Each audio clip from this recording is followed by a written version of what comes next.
Hi, Pastor Tom of Hope AFLC Church here in Enderlin, North Dakota.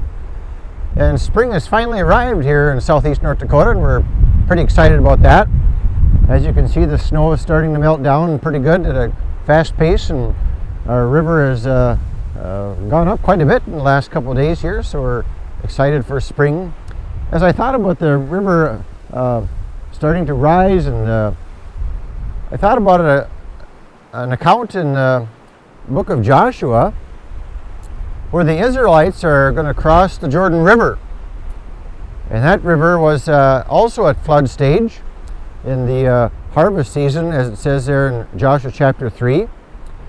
And God had given Joshua some directions for the priests and the people of God to come to the water's edge and to step in it, a raging river. Just step in it and the water would stop. It would stop flowing. That water would keep on going, and the water upstream would stop and start to pile up in a heap. And so that's what we read here in Joshua chapter 3, starting with verse 14. So when the people set out from their tents to cross the Jordan, with the priests carrying the Ark of the Covenant before the people, when those who carried the Ark came into the Jordan, and the feet of the priests carrying the Ark were dipped in the edge of the water. For the Jordan overflows all its banks all the days of harvest. The waters which were flowing down from above stood and rose up in one heap, a great distance away at Adam, the city that is beside Zarethan, and those which were flowing down toward the sea of Arabah, the salt sea, were completely cut off. So the people crossed opposite Jericho.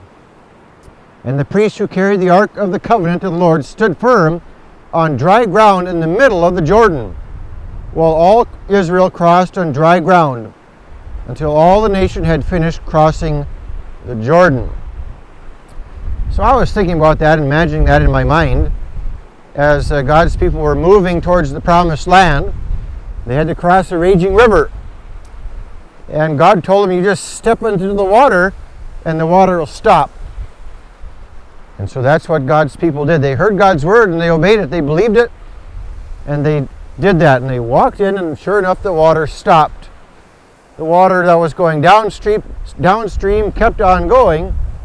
And the water that was coming from upstream, it stopped and it started piling up higher and higher until everybody crossed. And notice it said even on dry ground, as God was getting his people to the promised land.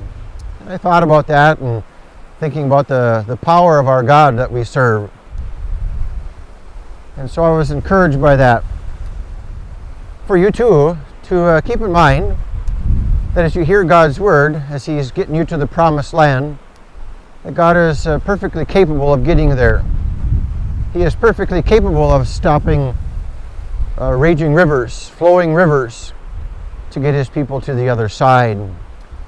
So I was thinking about that as I looked at our river here starting to rise, and thinking about spring, and just wanted to read that story for you, and to believe in God's word.